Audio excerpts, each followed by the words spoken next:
going on? We're back, episode number 22 of the Basement Podcast. We have my mother, Amy Norris, on. Amy, how you doing? Fabulous. Are you, though? Not really, but... Yeah.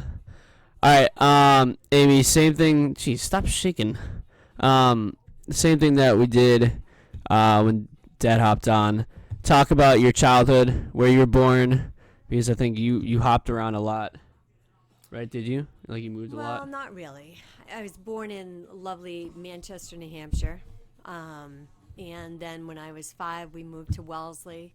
My dad worked for Wellesley College, and then we did live in 3 different houses in Wellesley. Then when I was in high school, we moved to Lincoln. And then when I went to college, I got an apartment in Boston. Yeah. Where'd you go to college? I went to Wheelock. Wheelock to wedlock is what they say.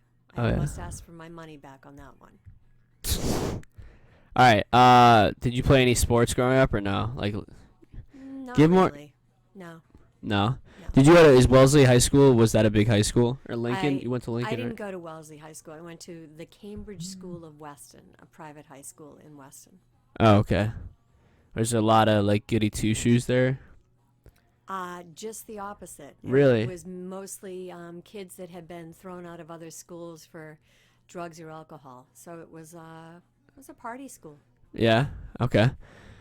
All right. Kind of talk about what you did like after college or whatever.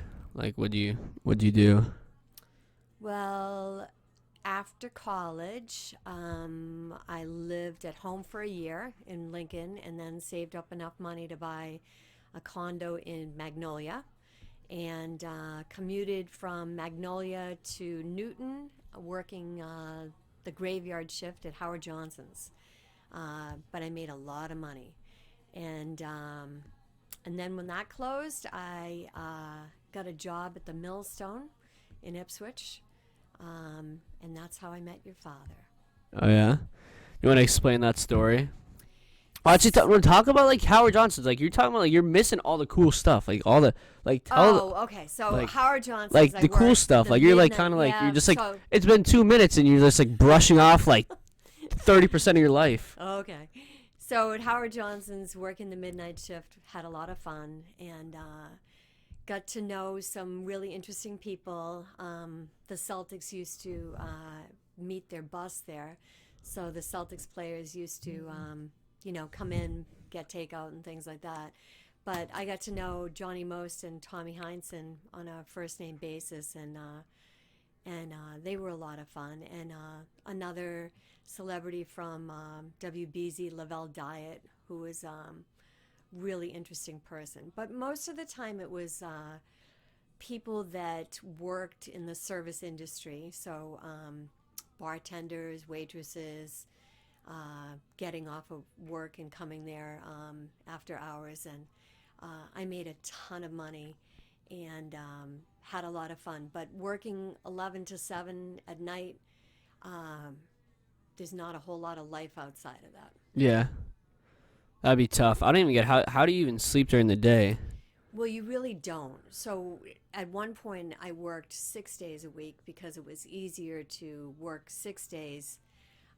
And then just, on the 7th day, I basically stayed up half the night and, slept during the day. But that's when I started to become somebody that had to sleep with earplugs and a face mask. Because I'm a really light sleeper, and when the rest of the world is awake and you're trying to sleep, it's tricky. Yeah. Okay. All right, so go back to that.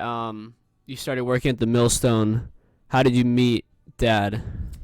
So I worked with Shannon O'Leary, and the Millstone, they didn't feed us.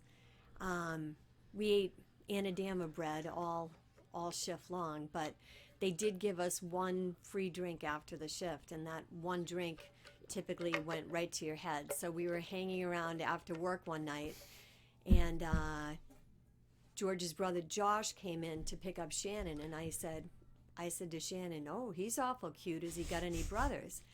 And she said, yeah, he's got two brothers. He's got a brother Will and a brother George. And I said, well, tell me about them. And she said, well, George is a single father raising two kids. And I said, he sounds like a nice guy. I'll take him. Did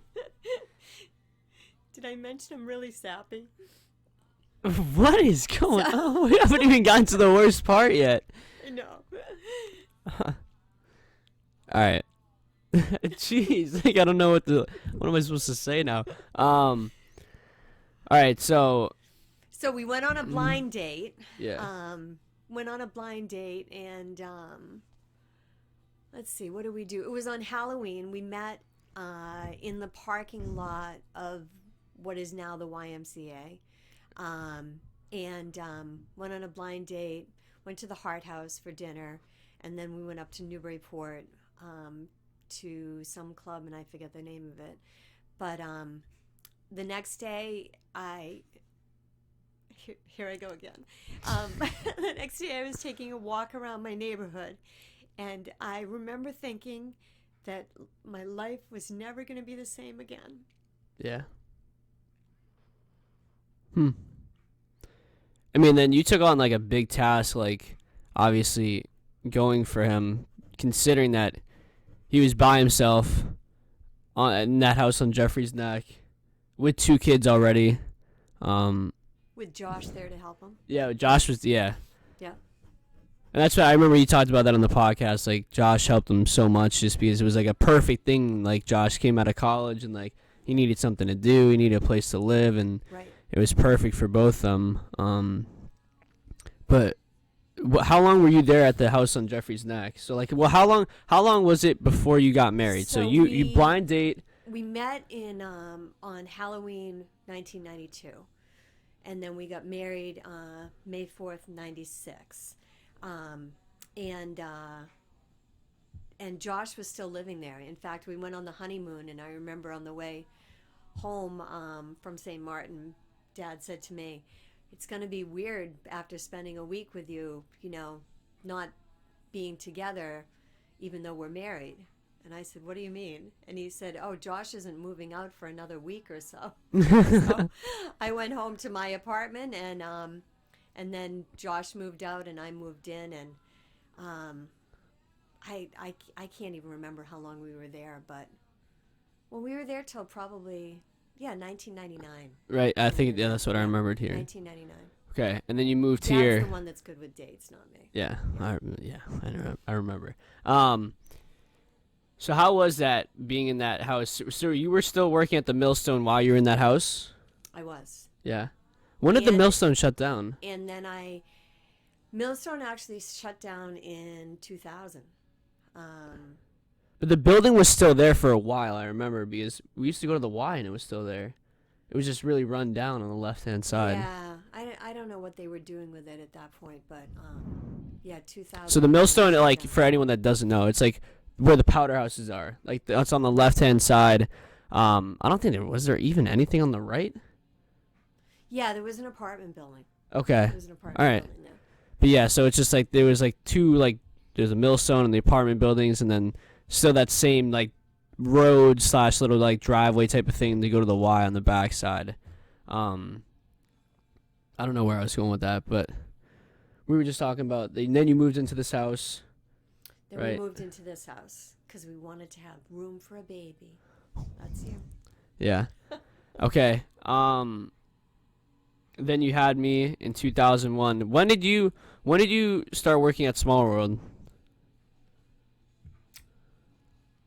When did I start working at Small World? I worked at Small World before I met Dad. I was working at Small World. And I worked there for 17 years. Really? Yep. Do you want to just talk about just quick thank you to the people that how amazing it is that you've gotten messages from people from Small World that you haven't seen in forever? Yeah, I mean, everybody has been reaching out, and families that I had their kids when they were babies have reached out. I just got a card today from somebody who used to be a cook there a million years ago.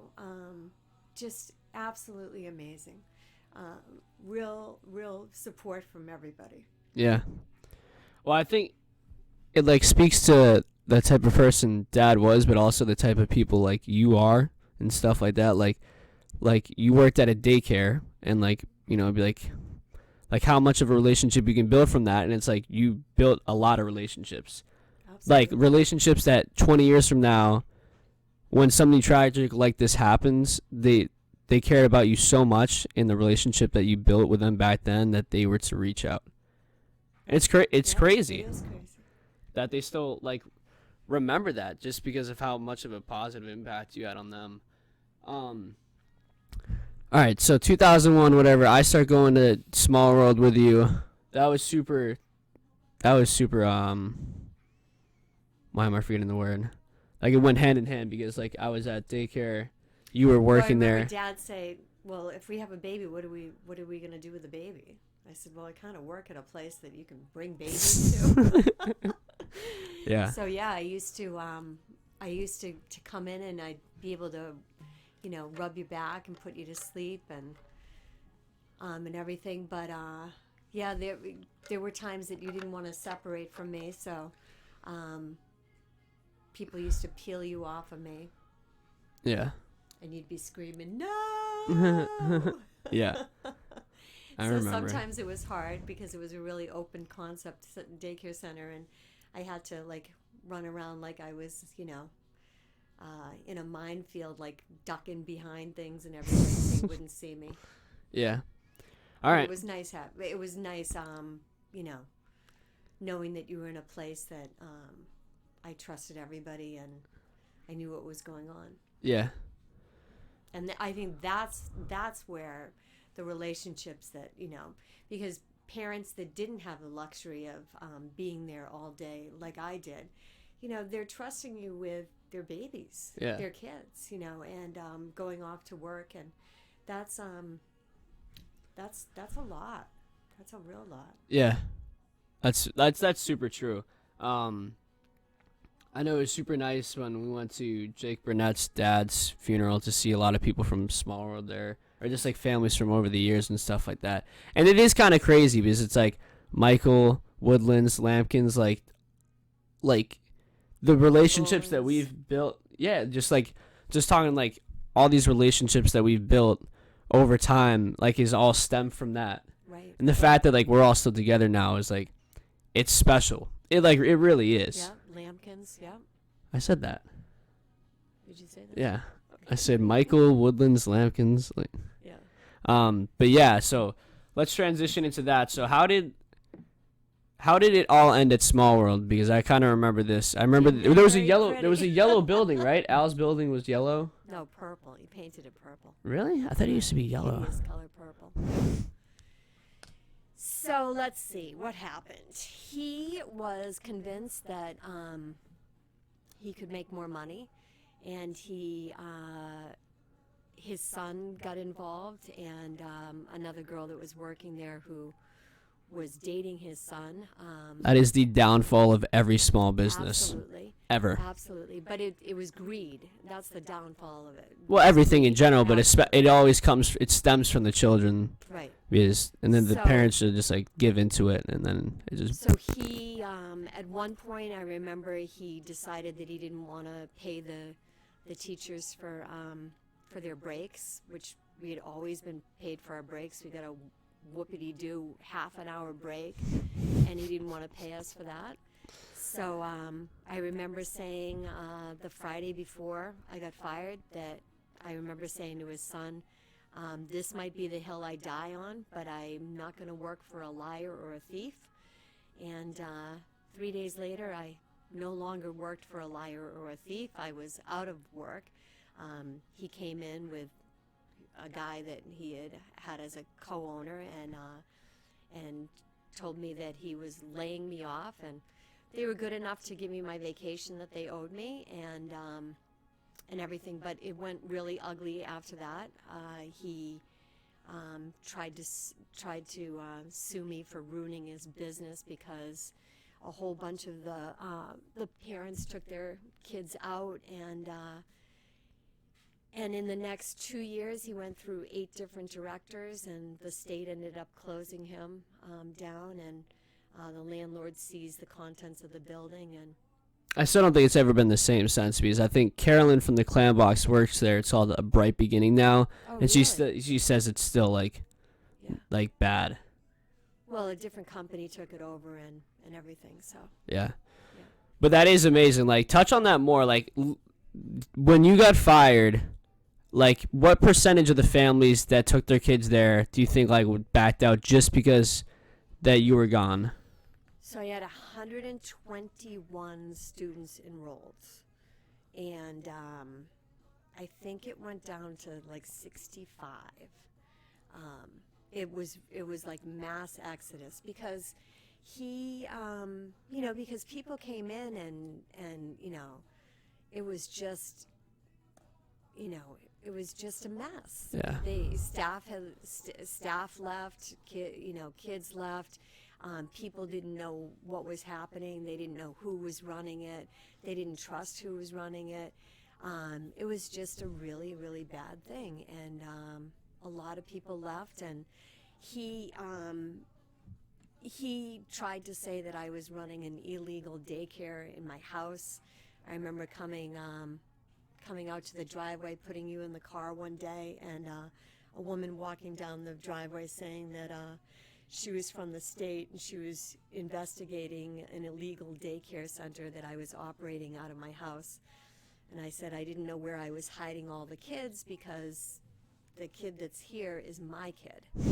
And, it was... Was it like Michael, Katie, Sam, and Erica and Emily, or like? No. So there was like no one here besides. That was before that. No, it was just you. We were actually on our way to have a play date at Chuck E. Cheese with Chuck E. Cheese is so fun. Yeah. So fun. Max, we met you there one time too. Oh yeah. Chuck E. Cheese. Yep. Chuck E. Cheese so good. Like the pizza there is so good, but I think they've like gotten in trouble since then. Like, did you hear that they like reuse like they have?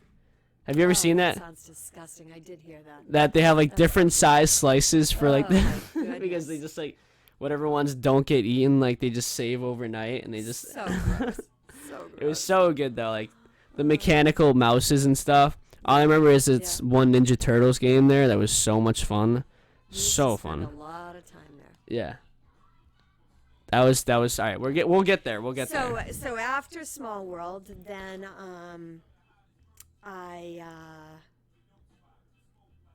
then that summer I did this and that, not much of anything, and then in the fall, somebody from church said that their daughter worked in Middleton at Fuller Meadow School, and that she worked in a enrichment classroom, and she needed she needed an assistant to work with her, and would I be interested in something like that? And I said absolutely. Yeah. So I ended up getting a job there, and this is my 12th year there. And it worked out really well because you were going to kindergarten. Yeah. Yeah. So we had the same schedule, same school schedule. Yeah. All right. So we move into kindergarten and stuff. When did Camp Amy start up? Because I can vividly remember the day that I think Erica and Emily came here for like the first time, and I woke up and they were doing why am I forgetting the name of like the beads, fusible beads? Oh yeah. You guys were doing fusible beads. I remember I woke up and I'm like, who are these two girls in the kitchen? It's like, what the heck's going on? It was like the weird. It's not like you wouldn't have known about it. So I can't remember if you told me or I not, but like I was like woke up and I was like, Diana Lampkin contacted me and said, hey, how's everything going and everything, just friendly phone call. And I said, good, except that I woke up in the middle of the night last night in like a panic attack thinking, what the heck am I going to do with myself in the summer? I mean, I've got a job, as an assistant, but what am I going to do in the summer? And she said, hey, would you be interested in watching Erica and Emily for the summer? And I said, yeah, that'd be great. Yeah. So that's how Camp Amy started. And we had just the Lambkin girls for, I think, 2 summers. And then Samantha and Katie complained to their mother about their regular camp, and they wanted to hop on with us. Was that Camp David, right? They went to Camp Christopher. Camp Christopher, that's what it was Camp called. Christopher, Okay. yeah, at the prep. I remember that. I Yeah, remember the and, shirts. they didn't like it, so they wanted to hop on with us, and the more the merrier. We'd load Yeah. up the minivan, and off we'd go every day. And sometimes we were lucky enough to have Michael join us, Yeah. and that was Yeah. extra fun too. Yeah. All right. What was name the 3 parks that you thought were our favorite parks? Easily Boy Scout Park. Oh, that was number 1. In Boxford. That was a great park because it was all self-contained. I could sit at the entrance of that and know that you guys couldn't get out. We went there in the wintertime, had snowball fights. Yeah. You know, so much fun. Great park. Yeah. The only thing is it got really hot. That's true. Really, really hot. That's true. What else did we go to? All I remember is that the one place in Lowell, that indoor park. Oh, that was awesome. That was so much fun. was I can't. awesome. was the Who ran best. into a pole? Someone. Michael did. Michael. Michael did. Yeah. Uh, Practically knocked himself out, but we had like the whole Yeah. place to ourselves. It was so- like an old loft building. And, Yeah. it was totally empty in there, and we like moved. It was in there sick. for the day. It was like a compound. kid It was a and- compound. It was like 2 floors of like it was like basically like a fortress with all these different cool things. There's like a foam pit on one side, and So then much fun. all these like ropes and stuff, and it was so cool. It was the most intense place to play tag as a kid. Oh, it yeah, was that insane. great. That was Like great. chasing each other through the foam pit, like going on like a zip line or whatever, like crazy stuff. I don't think they had a zip line. Maybe they Yeah. didn't. I don't know, but they had a lot of cool stuff. Like everything you could imagine in a park that would be fun as a kid was in there. The other one that was really good was Eagle's Nest. I in remember that. Essex. That was a at- great- yeah, that's at a the great school, park, right? Too. Yeah, that's Okay. a great one too. All right. What made a great park was that you could play hide and seek tag there. Yeah, That was the best part about it, that's true. easily. Yeah. All right. What was your 3 favorite activities to do with us? Besides, like not involving parks. Obviously, I think tag. I remember like the white plastic round, like looks like almost like a life like tube type of thing at Boy Scout Park that we always use as the base Oh yeah. to tag. Yeah, like yeah, if you yeah, get yeah. that and then you go to like the little like it'd be like a The like a hydration zone. yeah the hydration zone. You'd sit there and you have to stay out of the way. But yeah, it was intense. So much fun. Yeah. I loved going to. We had so many good times. I loved going into Boston. That was a lot of fun. Doing different like scavenger hunts in there and things like that. That was fun. It was fun going up to Lowell to go on the trolley rides up there. Yeah. Was that where the concerts were too? The concerts were there. Yeah. Yep. And then we'd go on the trolley ride afterwards. 7-Eleven day. That was a fun Yeah. time. We How would many go. Slurpees could we consume That is before we disgusting. threw up? I still can't believe we ever did that. Like that is so disgusting to me now. I know. I would throw up after one. Like now, we used to go around 7-Eleven days, like free Slurpee day. We used 7-Eleven, but we would go around like basically like the entire like New England area. Well, not like entire New England area, but We like went into some sketchy places. we went too. to we'll be a. Yeah. Where's like a And then we go 7-Eleven back that's to not Lily sketchy? Whiteville, huh? Yeah. Well, that's true. Newburyport, there's one. Really? Newburyport, Beverly.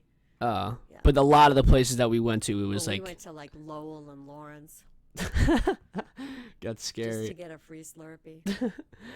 But that was fun. I remember something that we always did like or we try to do every single day. I feel like there was one summer that we like really tried to do is like the random acts of kindness. Of course, yeah. So how that was born was one day it was super, super hot out, And Samantha, bless you, you were a trying 12-year-old at the time. And Is it trying or crying? trying, like kind of a pain in the neck. And so there was a construction, a road construction project in Topsfield, and I said, quick, grab a cold water out of the cooler and roll down the window and ask that officer if he wants a bottle of water. And so you did that. Yeah. You grabbed the water, handed it to him, and he said thank you and everything. And like a minute later, Samantha said, "That was random," in a really snarky, voice. And I said, "That's right. It was random. That's called a random act of kindness." And then there was silence for a few minutes, and she said, "Can we do that again?" And we did it again and again and again and again. We used to pass out water, all the time, wherever we saw people that looked like they could use a bottle of water. I remember passing out cold watermelon to homeless people in Boston. That was awesome. Yeah. But we just, every single day, we looked for an opportunity to do a RAAK, random act of kindness. And even days when, like, the kids were on vacation or something, they'd call me up and say, "What'd you do for a RAAK today?" So we don't seem to do that as much with my group now, but we really should get back into that. Yeah. That was great thing to do. Yeah. Really, a really good thing. That's like one of the things that I feel like they won't forget. Well, I'm not sure because we don't always talk about it, but it's definitely something that I will never forget. Random acts of kindness, Me that neither. stuff. Yeah. All right, let's go on to more. So Camp Amy, that went on until we were pretty old. Yeah, probably. A little bit too old. Well, but we had so much fun. I think the parents just weren't ready to let it go, and they were really good to keep me employed. But then when it was time to let that go, then It's I worked one. It was when you got a job at the Clam Box, and I worked one summer doing the summer program at school. And I thought, I love my job, but summers off is a really good thing. Yeah. So then I put an ad on Facebook and on the local thing for Facebook asking for family that might be looking for an alternative to camp. And bam, I ended up with the Cummins girls. And, they're a great group of girls, and I'm blessed to have them now. Yeah.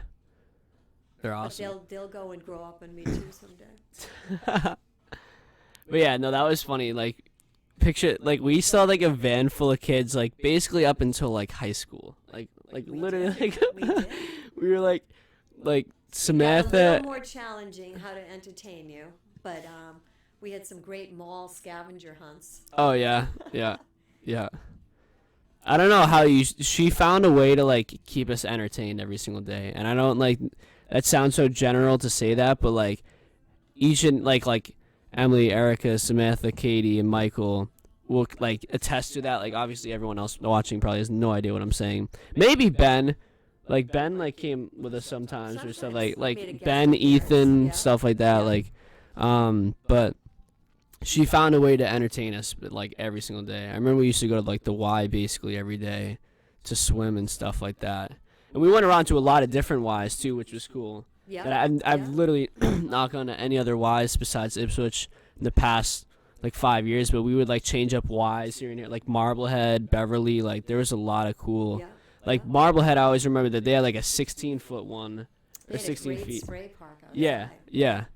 So we got to see a lot of different places. All right, let's transition into family. So we kind of did your work and your social type of life and that stuff. So you had me in 2001. We were in this house. What was some family activities that we used to do all the time? Did a lot of bike rides. Yeah. We did some hikes and stuff like that. We always went down, to the Cape, up to New Hampshire. When was our first like family vacation like outside of Massachusetts? Was that when we went to like Disney? Like Well, we went to Disney when you were 4. I remember that. So that was 2005. That was We had the when picture with the spaceship up yeah, there. Right it there. seemed like the writing was on the wall that I was about to lose my job at Small World. So we figured we'd take advantage of Vacation time. vacation time. I like it. So we surprised you guys with a trip to Disney. I remember how cool that was. So cool. That was so much fun. Yeah. So much fun. And then we had to go back again. But that wasn't. Was that the next time we went on vacation or no? Because I remember we went in 5th grade because I can remember sitting inside the rental house that had a pool inside of it. Remember we got off the plane. That's where we went with my sister. Yeah, with Laurel and Jen. Yeah. We went with them, and I was telling her like before like we even got there, I was like, I'm just gonna walk into the house and just like run inside the pool, like just do it with all my clothes on and stuff, just because it was just like so excited to be back.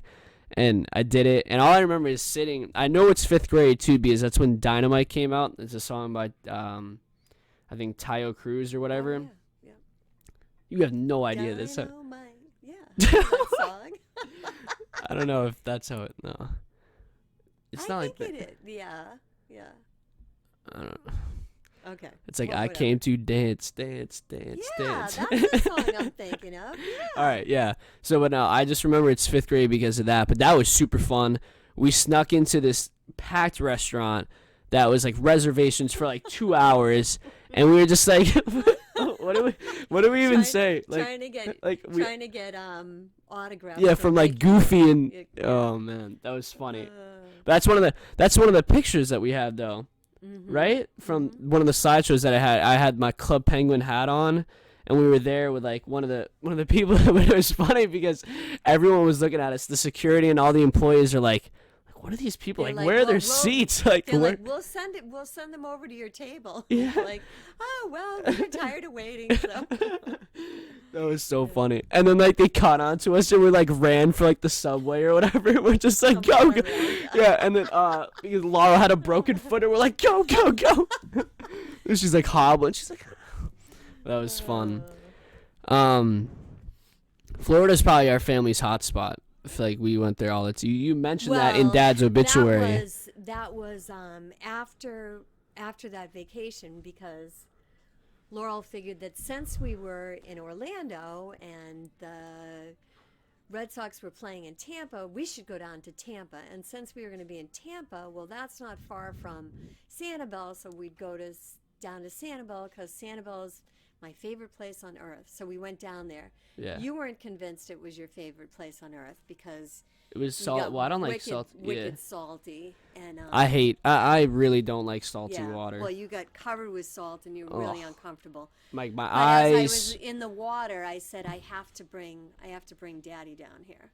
Yeah. So I think the next year we went down there on vacation. Yeah. And or a couple of years after that, I don't remember how long it was. But no, it was 5th grade. He loved it down there, and I think we went like 2 years after. Yeah, I think so too. And then we started making it almost like a yearly thing, like every August it was August. Yeah. We went one time in July. And it was super way hot too hot. in Captiva, yeah. Way too hot. The water in the ocean was like 90 degrees. Like water. it was ridiculous. It wasn't the least bit refreshing. Yeah. Okay. So we always go down to Sanibel and stuff, and then also talked about it with Dad a lot. But like we went to the Cove a lot too in the winter. Yep. For a while. We went to there in the winter, and then also for like a weekend in the summer, just because the family get together out there. So we used to get together with my family every 4th of July because it was an excuse to meet Dad. Yeah. Because the first time my family met him was that 4th of July after you got married in October. No, really? No.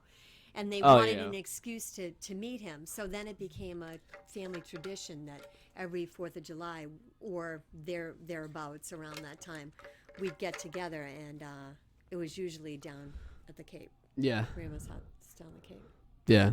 And that's such a crazy location. Like, tell them, Like, who were your neighbors growing up? Because I feel like I've told people before, like, no, don't be. So, well, the Great Island is like super exclusive. Yeah, There was you should like see like Chris that. Christie and like Kevin Costner looked for a house out there. The Chases of Chase Manhattan were out in the outer island, but like on a busy summer weekend day, there might be 10 people on the beach. Yeah, And then you'd look down the beach to Seagull Beach and it would be like wall to wall people. yeah, So absolutely gorgeous location. yeah, But just a lot of really fun memories yeah. there growing up. And I know there was a lot of the pictures that I was looking at. It was like literally Dad biking around that area, like biking. Well, so when Daddy and I were dating,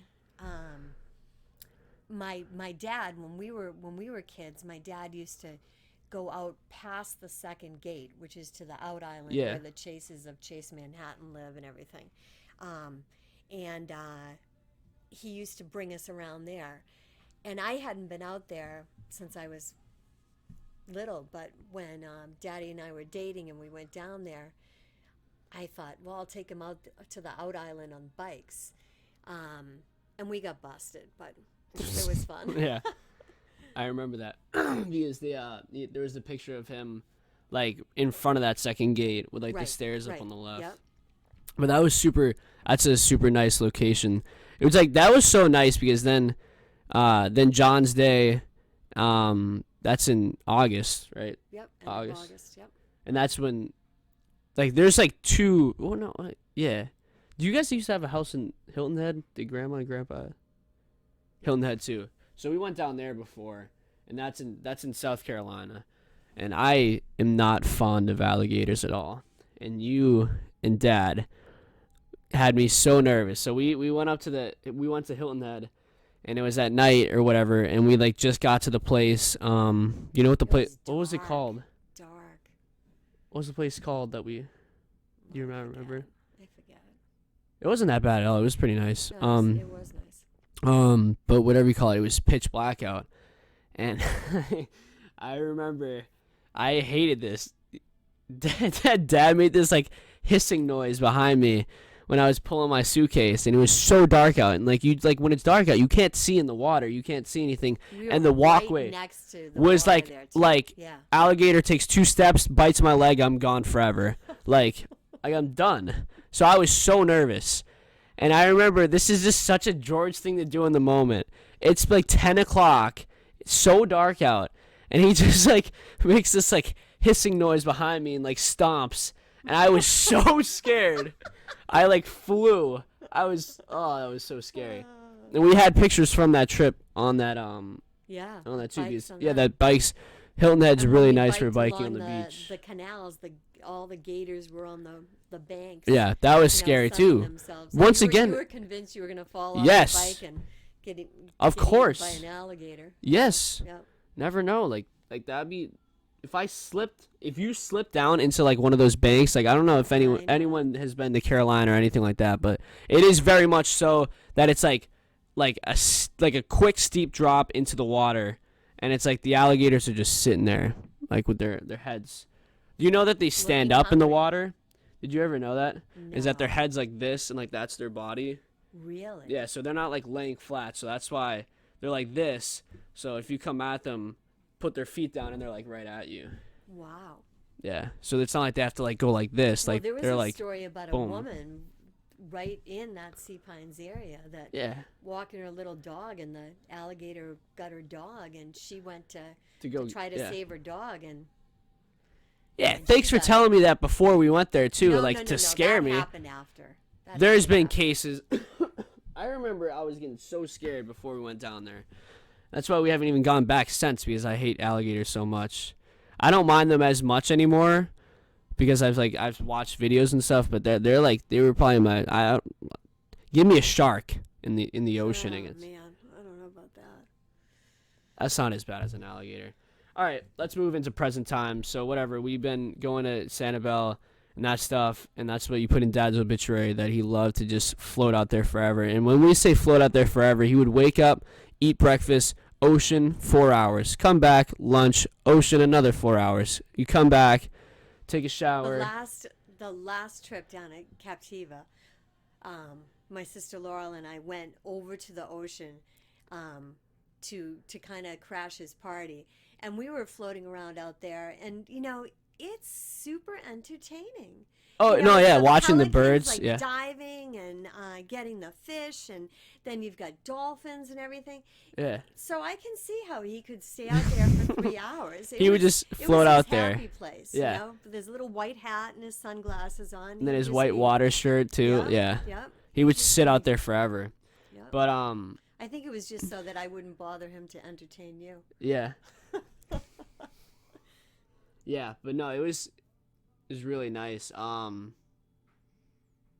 think he never really he does that nowhere else though. Like he doesn't do that like when we went to the Cape or anything like that. Not at all. Yeah. Not at all. Also riding waves. I think that was scary because the last time we went down there Really scary. that was scary. So there was a lot of storms, like there was like a big storm happening last August when we were down there. And one of the pictures of him like in the ocean, and it like looks like a super like angelic picture, like the sun's gloomy in this weird way, and like he's just standing out there like kind of like looking and stuff.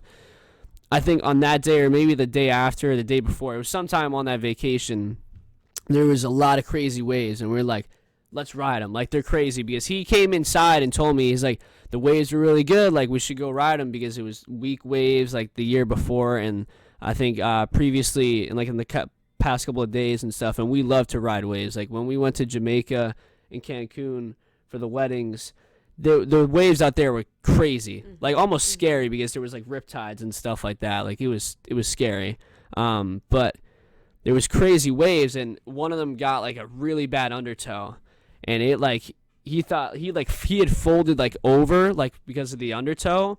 And it was like super scary. Like he messed up his shoulder and stuff, but it was scary because of his back. He thought he broke his neck. Yeah. He thought he broke his neck. And I was up in the pool, and you came running up and said, Dad got hurt. He needs you. And yeah. I don't think I've ever moved so fast in my whole life. Yeah. No, it was scary Yep. for sure. But then he had shoulder problems already before that too, and that definitely did not help with the shoulder and stuff. Not at all. Yeah. Not at all. Well, that's why I think he prefers just floating now. We used to ride waves a lot, but then it's like it kind of gets scary. Like if you're like shoulder's huge in terms of swimming, and his shoulder was getting messed up, and it's like he couldn't really like support himself or like ride the wave the right way. Right. Like at the end of the wave, you need to do that little extra kick so you go flat out instead of like getting tucked over. Like he got tucked in instead of like going straight out and kind of getting pushed by it. All right. So, we've been talking for about 42 minutes, believe it or not. This is about the time that I kind of started doing this with Dad in his podcast, and I don't know if you noticed this or not, but I wanted to make it sentimental, so I'm wearing the sweatshirt that he wore the last time he was sitting on this couch. Oh, jeez. Yeah. So he's wearing this, and we're going to try to capture the same emotions that we could with him. Meaning that we're crying and stuff like that. Doesn't take much for me. I know. It was so funny when she was saying, when we had the podcast last time, I don't know if you noticed it, but like I was really emotional. It was like I was really trying to like capture that state of mind, and like that's gonna happen today as well. But of course, when I'm crying and stuff, like I'm like down like this. My dad's like picking lint off my sweatshirt. It's like, thanks. Like it was hilarious. It was like your kid's crying over here. There's like tissues like He's there. Like, I don't know what to do. He's like picking lint off my sweatshirt. It's like, why? All right, so Mom, like Dad did. Yes. It's like really weird doing this for a second time. Okay. Because when we did that, and I mentioned that, I think I mentioned in the video, but I'm not sure if I did or not, or one of the videos that I made over the past week, but when we did that, it was in honor of like Kobe, because I can remember coming out of church and like hearing that he had died or whatever and stuff, and I was like, what? Like, it's crazy. Because in a sense, it's kind of the same thing that happened here, and it's like, it was just like Random. gone. Yeah. Most random thing. Right. Kobe did it all the time. We took bike rides all the time, right? Yeah. I think there's way more of a risk with a helicopter, to be honest. I think it's more risky. Like there's a lot more possibilities for failure. Biking on Topsfield Road, Right. you really don't think Done about. it hundreds of times. Yeah, you really don't think about. I'm gonna get plowed today, right? And like we're just all gonna end up in a hospital. I think I already said it that I think that we're super lucky that we're okay because here's the thing that I was thinking about too that I've been trying to find ways to like come at peace with this. I think Dad didn't suffer at all. I think he was hit on impact I think so too. and died like instantly. And Well, they did.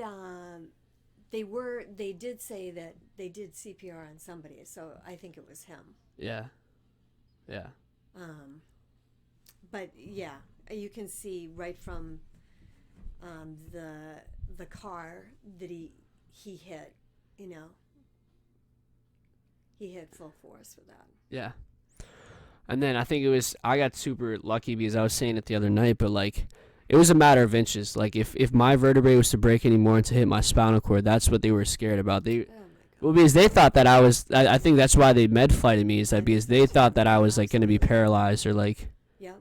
something like that. And it's crazy that a week later I'm here working out, stuff like that. Like it's so crazy how he took literally like everything basically. I mean, like you're still banged up. You want to talk about your injuries and what you went through? Like I already told my side of the story, but tell your story for people that haven't been able to see you because you've been stuck in here and stuff. The police said I got thrown 30 feet.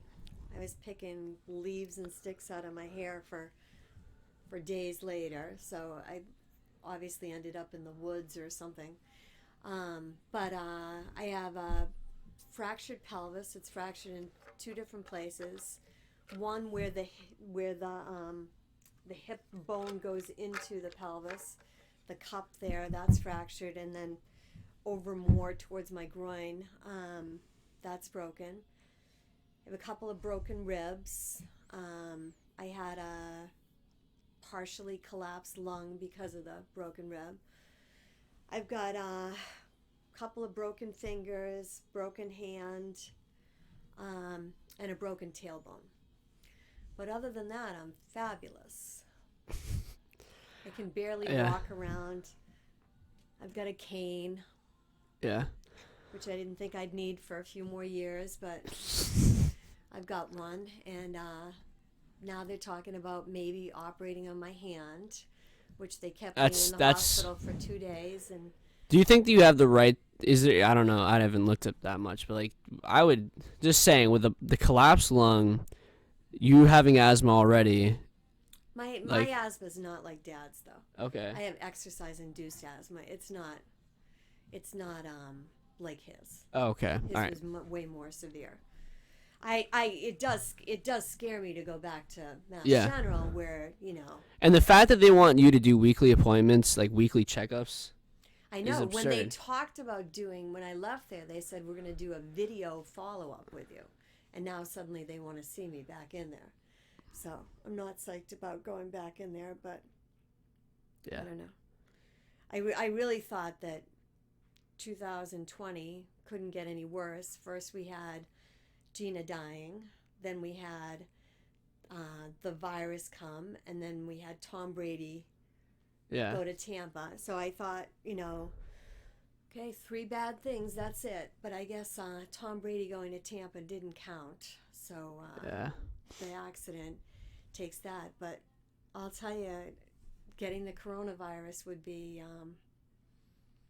the next best, well, not the next best thing, like, the next worst thing. The next thing on the list that just make it even worse. Okay. Got to reboot the whole year. Yeah. All right, so let's just pretend I already got to say what I want to say and stuff like that, and I know this is probably going to be tough for you or whatever, but you say 3 things, pick the 3 people that you want to choose to say stuff to, right? What you would say to them if you were... You okay?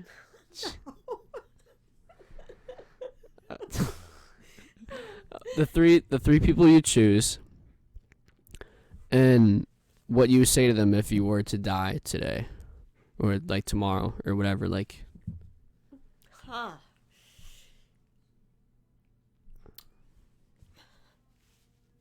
I don't even know if I can say these things. Let's see. To you, I would say you're my everything. I didn't think I could love anybody or anything as much as I love you. I thought for years taking care of other people's kids that I loved kids. I had absolutely no idea what it was to have your own flesh and blood as a child.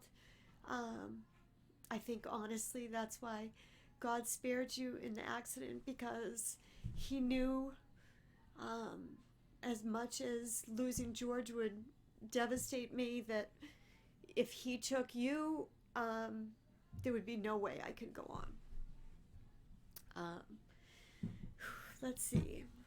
To my mother, I would say you are probably the most incredible role model I've ever had. Just in the way that you carry yourself, in the way that you've always been there for all of us. You're the first person that I think of when I want to tell somebody something or I need advice or something like that. You're such a pillar of strength and wisdom. Just amaze me. And let's see. To George, I'd say I wish that I had known that this was going to happen, because there's so many things that I wanted to do with you, and so many things I'm going to miss about you every single day. I'm going to get through it. I'm going to be strong. I'm going to carry on, but life, just like I knew that day when I was walking around my neighborhood, the day after I met you, when I had that real feeling that life was never going to be the same. I had the same feeling after they told me in the hospital that you had died. Life is never going to be the same without you, and I will miss you every day. But I'm so blessed for the time that I had with you. You were the best husband, the best father that anybody could ever ask for. And but you know, I know where you are. I know you're in really good company, and I'll see you sometime. And I can't wait to see you again, because I love you so much. Yikes. You happy with that, Jack? Your mother falls apart. No, it was good. What's the 3 things that you're gonna miss most about him? Because I mentioned a couple of them. Absolutely, his sense of humor. I've never laughed so much. He just such quick wit, just such a great way of looking at everything. I'll miss his patience with me. He just was such an amazing person. He put up with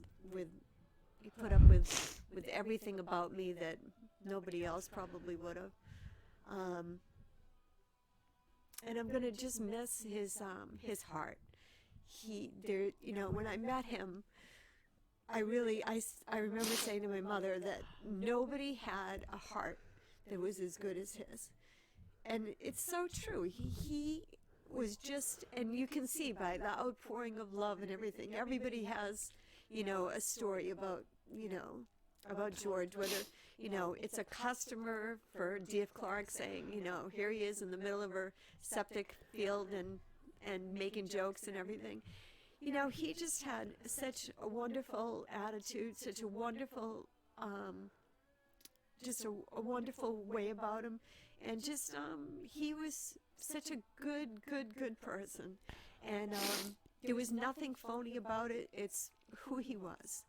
And he's just a great example for everybody. And I'm so happy that he's your father.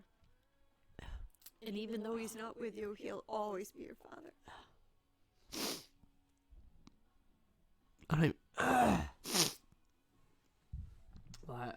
I want to. I should have gone first because I don't. Because mine, I have to.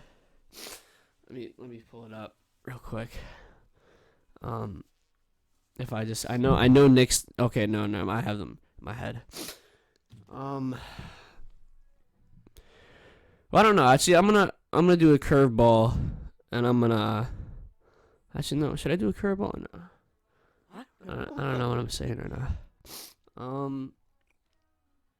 I don't know. What should I do? Do a curveball, Jack. I don't. Well, that's the problem is that I don't know. Whew. I don't know what I should do for a curveball. I don't know either. That's why I wanted to go first because this is. Well, go ahead. No, but I don't. It's okay. I don't know what to say. Well, then I'll talk while you think. Yeah, Okay. do that. So I just want to thank everybody that's reached out.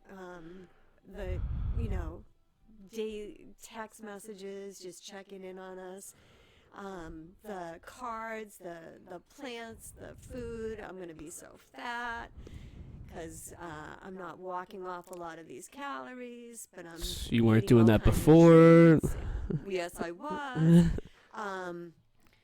And the GoFundMe, it's just incredible. And I had said, I feel like we're wrapped in love, and I so appreciate that. It's something that the community did for George's family when the fire happened many, many years ago, and he was forever grateful for that. And it's happening now with this, so thank you. Okay, I bought you some time. I don't even know. I'll pick people, I guess.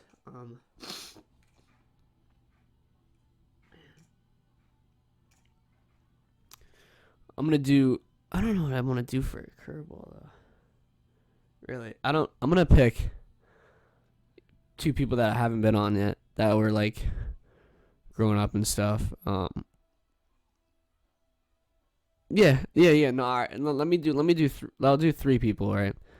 I'm gonna do Ben. I'm gonna do Michael. I'm gonna do cousin Chris. Just because I felt like y'all were connected to me for as long as I know, and connected to my dad as well. Jeez, I'm gonna cry doing this. You got me going too. Oh, yikes. All right. It's okay. So I'm going to start off with Michael, the one I probably met first, right? He was 2 years old. Yep. yeah. Well, sometime at like literally like the same time Chris was born, basically, right? Yep. So Michael, I mean, I think you were one of like the first people that I saw that I mean, like, it doesn't even matter the dollar amount, but, like, the fact that... I'll think something on the top. Stop. The fact that you, like, donated $1,000 from your own money, not even including your family's donation. It just meant so much, man. I'm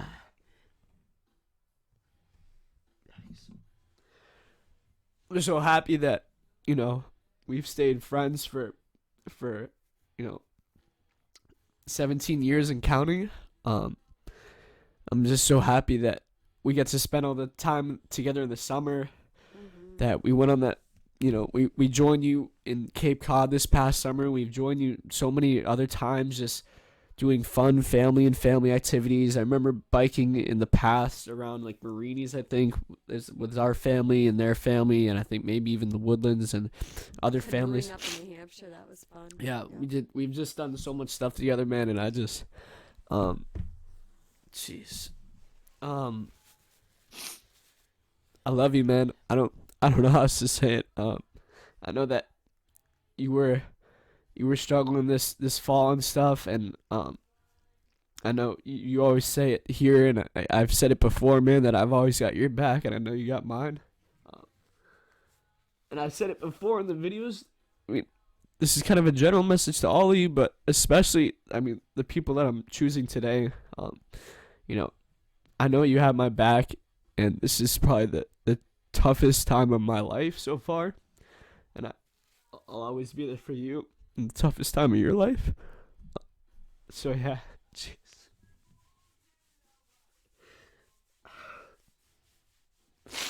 All right.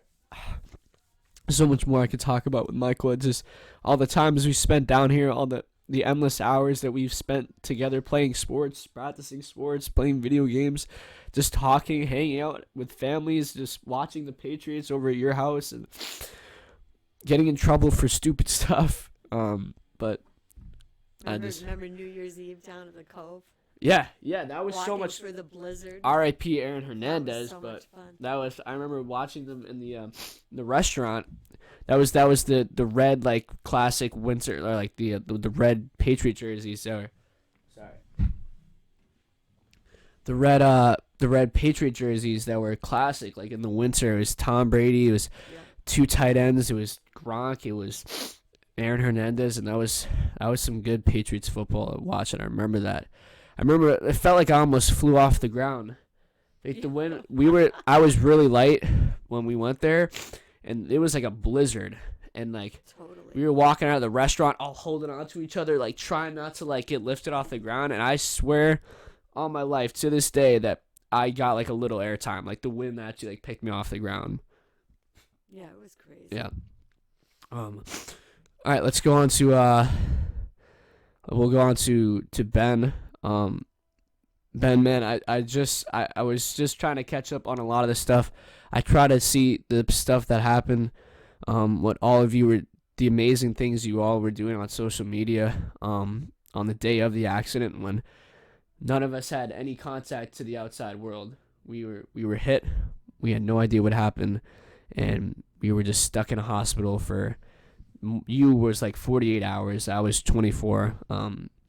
Whatever, and it was tough, and to come out, and I read your comments, man, and it's kind of crazy, man, that how much time we spent together growing up, every single weekend, being back here in this backyard, or me down in your front yard or in your backyard or whatever. George was automatic QB, and we would just go at each other playing backyard football, go down to town hall sometimes, go to Bylick Park, just play baseball.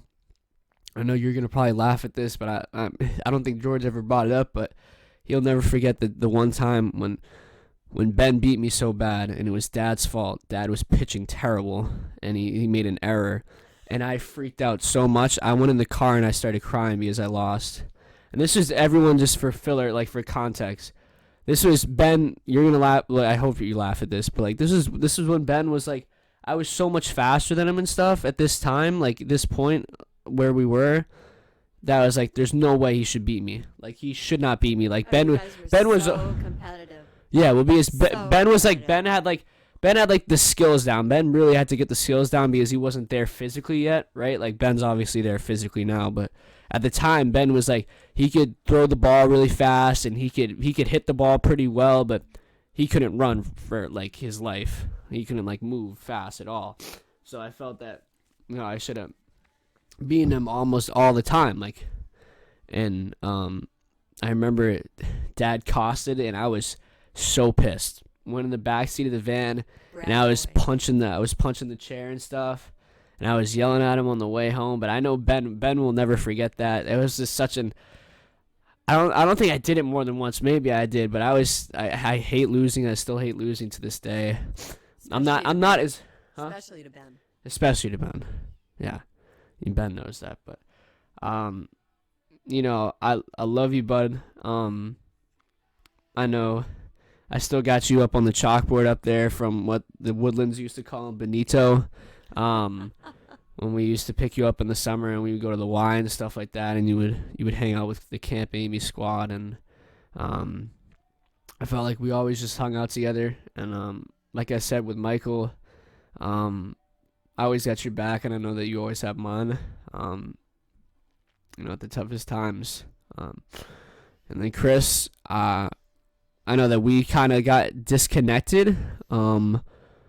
Kind of throughout, not like basically throughout high school. Same thing kind of happened with Michael, not as much, but like it was kind of just like as soon as when you progress, if you go from elementary school to middle school, work gets harder. You don't have as much time on the weekends, and you kind of have to start developing relationships within that town more and within that school. So it's not naturally becomes more difficult, especially when you get to high school, when you're really like starting to hang out with you're trying to hang out with people in your school, and you got to play sports, and there's practices, and there's schoolwork, and there's tests that you have to study. Like there's just a lot of stuff that happens. It's not an excuse, but it's just life. Like life happens, and I know that we kind of got disconnected and stuff, but I mentioned in the podcast with my dad, I missed that stuff, man. I know we just drove around. We literally drove around in a circle on the neck for like 2 hours, like when he came by here, like the same circle, and like some lady came outside and was like freaking out because we literally was just doing a circle on the like the little neck part, like the private part. But whatever you call it, we used to just sleep over each other's houses all the time, and we would play sports too, and I know Chris brought it up one time. I remember you were so mad, and I can't remember if Julie was mad or not, but I mean you probably called her up when we were really little, like probably 6 years old, at this burn day. So then again, I don't know what we're gonna do with burn day anymore. That's something that my dad ran at my grandma's house, and we would burn all the Christmas trees from the winter, and we would burn all the brush. Me? Well, somebody's well the cousins will take it over. Yeah. Or the young ones will. But whatever you call it, we were 6 years old, and my dad would thought it would be a good idea to be like, hey, Chris and Jack, why don't you pour some gas on the fire? So he gave us like a jug of like a jug of gas or whatever. 2 6-year-olds with this jug of this, like, why am I forgetting, like a jerry can? Is that what you call it? A gas can, yeah. A gas can or whatever. Yeah. And he's like, just go pour it on the fire. And we're like, what? After I heard that, I never ever wanted to hear anything more about burn day. Never wanted to hear about it. But whatever you call it, me and Chris had to, like, we were both holding on each side, like 1, 2, 3, and we poured it, right? And like kind of like and like went on the fire or whatever, and we were like went like this, and it came down, and it was dragging like gas around on the fire, on the grass, and the grass caught on fire, and like the lawn, it was like everything started to come on fire, like the lawn was on fire. And I remember he said it's so goofy to you, and you're like, you let them what? You let them like play. It was because picture 2 kids in kindergarten playing with a gas can. And of course, Dad's just laughing like crazy from it. But yeah, man, He really wasn't that irresponsible most of the time. Yeah, but it was fun. Burn day was fun because that's when it was he ran it, so like no one else was there to like kind of like oversee stuff. Nana was there and stuff, but he was kind of like in his. Supposed to happen last Saturday. Yeah. And what do you call it? I remember we have had the cops call on us a couple times, or not cops, or like the fire department. Yeah. Because we had, I think. Well, I'm not sure. Inferno. I don't think it was. Yeah. So we had we put a Christmas tree on and stuff, and he used to go around and gather all the Christmas trees he could find. Yeah, Uncle Will would do that too. Yeah, they would go around. Will would go around with his truck and stuff, or Dad too. I mean, they would. So they had flames shooting like 30 feet in the air. And it was like Luke Maglio was over there one time, and that was like when we had the cops call on us because they were running and jumping over the fire. And like from the neighbor's perspective, it looks like a bunch of kids are like jumping on a fire, and like they were screaming like crazy and stuff. So we got the cops calling on us. But burn day is super fun. We'll have to keep doing it. But that's one of the many things that like Dad was a part of. Like there's so many like little things that he not little, but when you combine them all together, it's like huge. What he did. I've just noticed that already. Like he did dishes here. He did everything in this yard. Everything. I don't know what I'm doing out there. Like he did everything. He helped clean up at the dinner bell, Bible groups, helped set up the sound system. Landscaping at the church. He set up the sound system every single Sunday morning at the church. Stuff like that. I mean, I just think the little stuff in so many different areas that just totals up to this massive amount of stuff that he did. And not to mention, I mean, he was always there for anyone when they needed help. Like anyone from the church needed anything, they could like just call him up. Anyone in general needed help, he was always just like there. All right. I don't know where I'm going. Really, it's been an hour and 10 minutes. What do you want to end on, Mom? Wrap it up. What do you want to say? What do you want to say? All right. Well, let's do this. I'll probably start crying. I think we already said it again, but like let's just pretend that. Well, I do think that he's looking over us right now. Absolutely. But like, what would you have to say to him? Because I was really crying yesterday when we saw him and we were like holding his hand and stuff. Like just looking at him just makes like that stuff gets me sad, man. Like I know.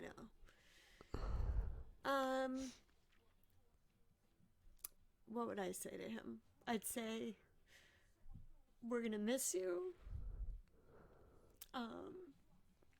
We'll get through it. We'll be strong. We'll make you proud.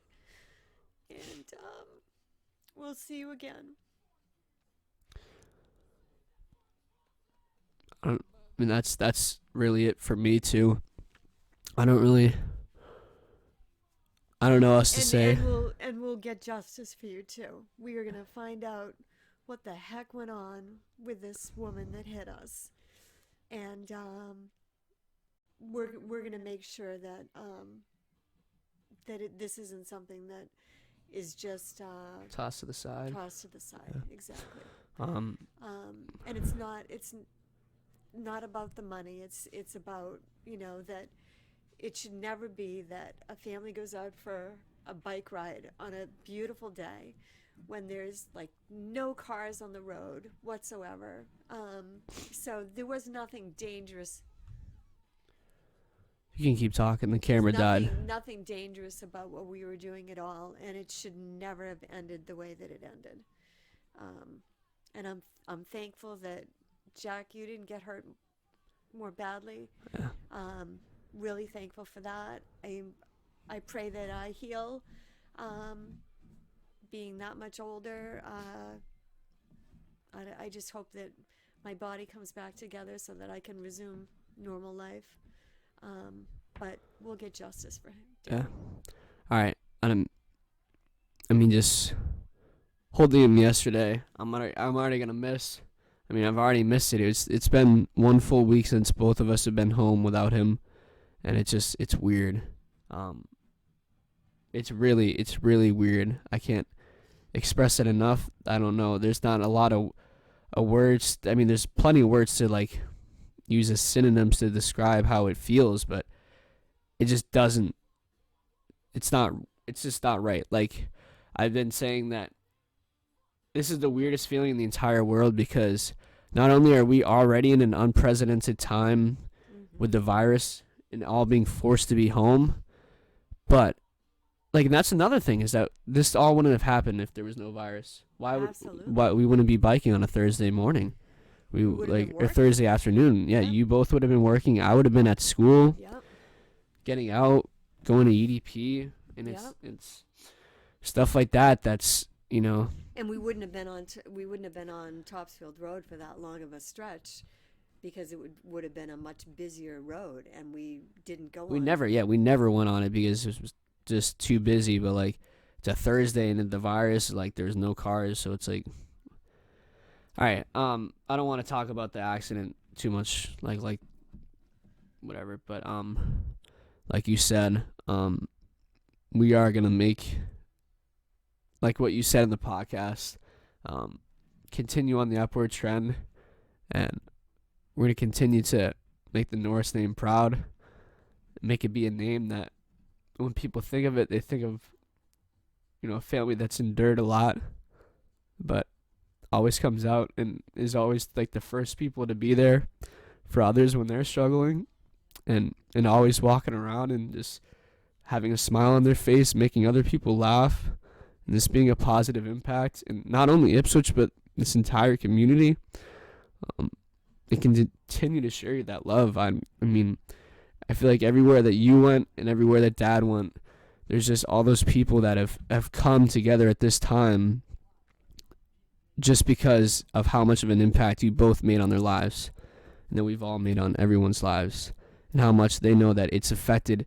It's like I said before, whether they just knew me, whether they just knew you, whether they knew Georgie or Sam or just least like anyone, however they were connected to us, Right. they knew that we were connected to Dad, and they knew that he taught us so much, and we instill all those values today, and we're going to continue to use those values and just try to take what he did and keep going. And like you said, the positive upward trend, continue to use the values that he's instilled in me, in my life and in your life, and try to influence other people by that, and like show people that yeah, we went through a lot and that stuff, but this is like, God's there for us. And I know Johan was saying it yesterday that it's weird to be looking at in the midst of all this tragedy and thinking about like what's positive. And I know I was talking about that with the verse, because it's like that really is, if you look at that verse, that is life. Psalm 23 is life. You can apply it to anything. Like there's always going to be the darkest stuff. You're always going to be walking through valleys of the shadow of like evil or whatever. He's always going to be right beside you, and he's going to lead you to green pastures, whether it's like the brightest green pasture you're ever going to notice and it's right there in front of your eyes, or if you actually have to think about how much it's positively affected you. And it has positively. It's put smiles on my face to be able to see and hear the words from people of how much they care about us and that stuff. Absolutely. And they cared about us before this happened, but it's so nice to be able to come in contact with those people again. I feel like I was just rambling, so I didn't even get to say what I meant to you, or yeah, what you meant to me. Oh yeah, tell me what. And that's why I was also really at peace with Dad when he passed, because I knew there was so much more, like you said, that we were supposed to do and that we were meant to do, but I was able to say what I needed to say to him, and he was able to say what he had to say to me, and I'm still gonna cry no matter what when I hear that. When he's just, I don't know, I'm just gonna cry when I hear his voice telling me what he wants me to do. But jeez, I'm gonna cry for you so much. Similar to what you said, I don't know what I was gonna do if I woke up in a hospital and I was told that both of my parents were killed.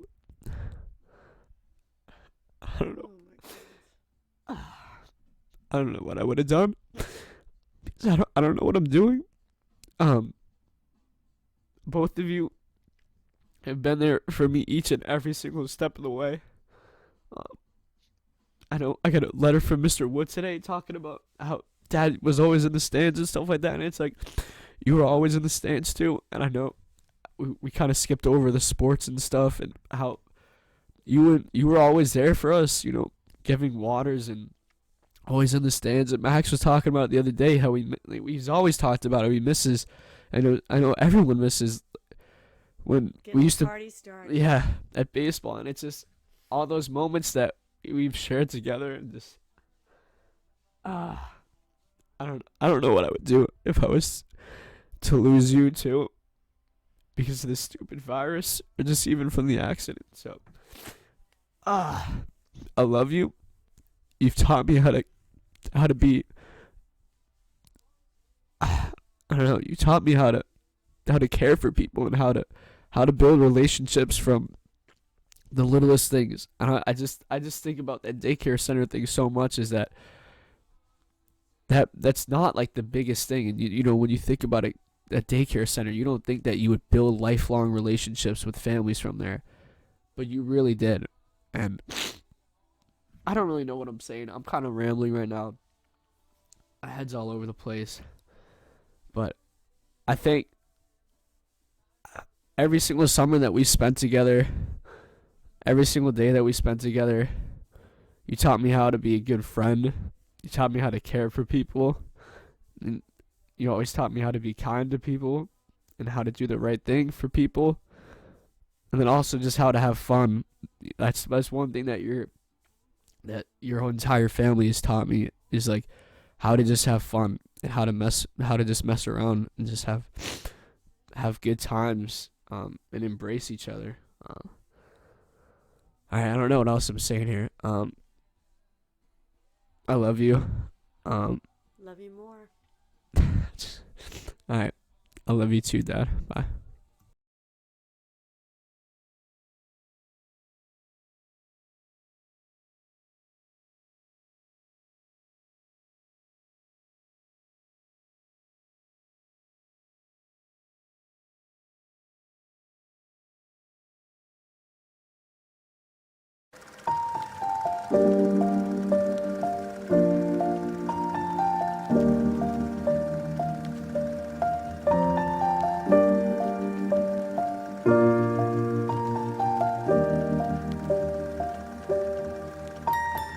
Once I was 7 years old, my mama told me, go make yourself some friends or you'll be lonely. Once I was 7 years old.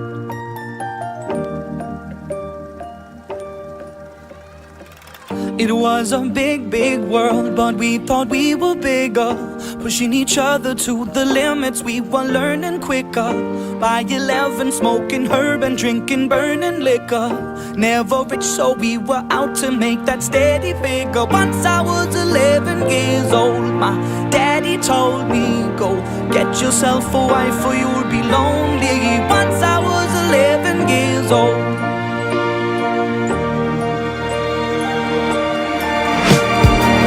Always had that dream like my daddy before me. So I started writing songs, I started writing stories. Something about that glory just always seemed to bore me, cause only those I really love will ever really know me. Once I was 20 years old, my story got told before the morning sun when life was lonely. Once I was 20 years old.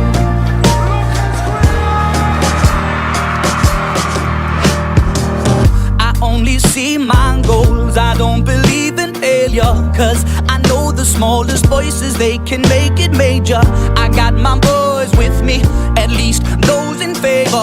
And if we don't meet before I leave, I hope I'll see you later. Once I was 20 years old, my story got told. I was writing about everything I saw before me. Once I was 20 years old.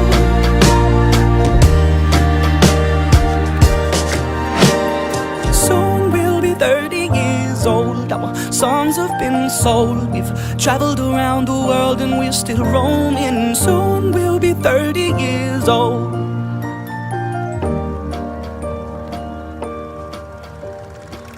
I'm still learning about life. My woman brought children for me, so I can sing them all my songs and I can tell them stories. Most of my boys are with me, some are still out seeking glory, and some I had to leave behind. My brother, I'm still sorry. Soon I'll be 60 years old. My daddy got 61. Remember life and then your life becomes a better one. I made a man so happy when I wrote a letter once. I hope my children come and visit once or twice a month. Soon I'll be 60 years old. Will I think the world is cold, or will I have a lot of children who can bore me? Soon I'll be 60 years old.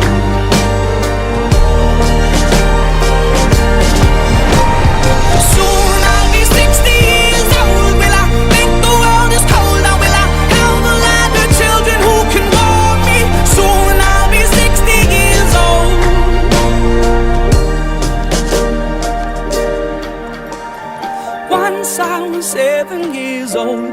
Mama told me, go make yourself some friends or you'll be lonely. Once I was 7 years old.